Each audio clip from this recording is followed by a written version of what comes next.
And on health, experts, policymakers and gender advocates have called for the prioritization of mental health as an integral part of adolescent, maternal and gender-based violence response strategies in Nigeria. They made a call at the Conversation Conference 4.0 held in Abuja. Kaftan News correspondent has more on this story. Mental health remains a foundational component of overall well-being, but continues to receive inadequate attention in health planning and service delivery. Stakeholders said there is need for collaboration between governments and private sectors to improve access to mental health care, particularly for women, children, and survivors of GBV.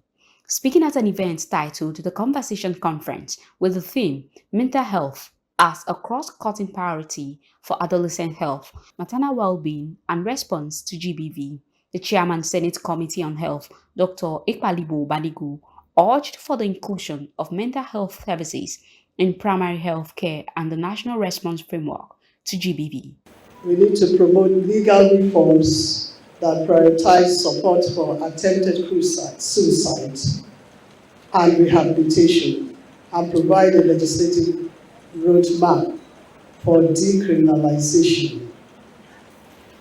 We need to practicalize the integration of basic mental health services into primary health care services. Again, we know that one of the components of primary health care is mental health.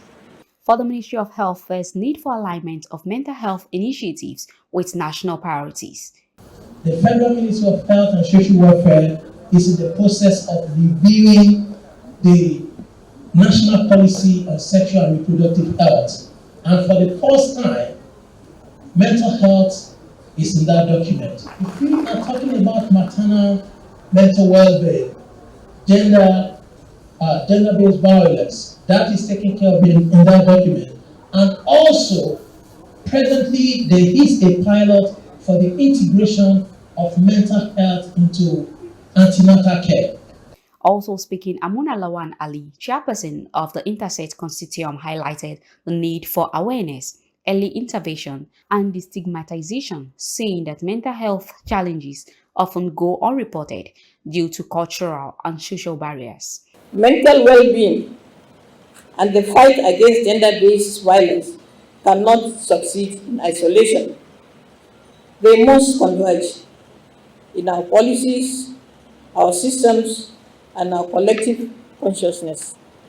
Let us connect, challenge assumptions, and reimagine what inclusive, compassionate, and sustainable mental health can look like for our people here in Nigeria and beyond.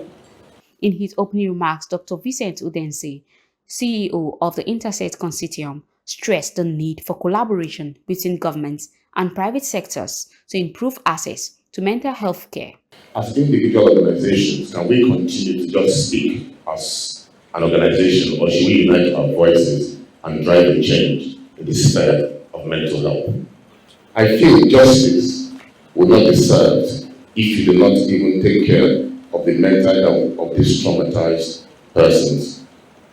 Other stakeholders also emphasized that mental health should no longer be treated as an afterthought in Nigeria's public health agenda, but as a cross-cutting issue affecting productivity, family stability, and national development. Lawmakers and policy drivers must consciously take the bulls by the horns and make sure that a lot is done in this sector. We need to, promulgate more laws, and then the enforcers of these laws need to wake up and make sure these laws are more prominent and are more dynamic. For the country, this is the best time to institutionalize mental health as a cross-cutting priority, one that safeguards the well-being of adolescents, women, and families to strengthen the nation's overall resilience.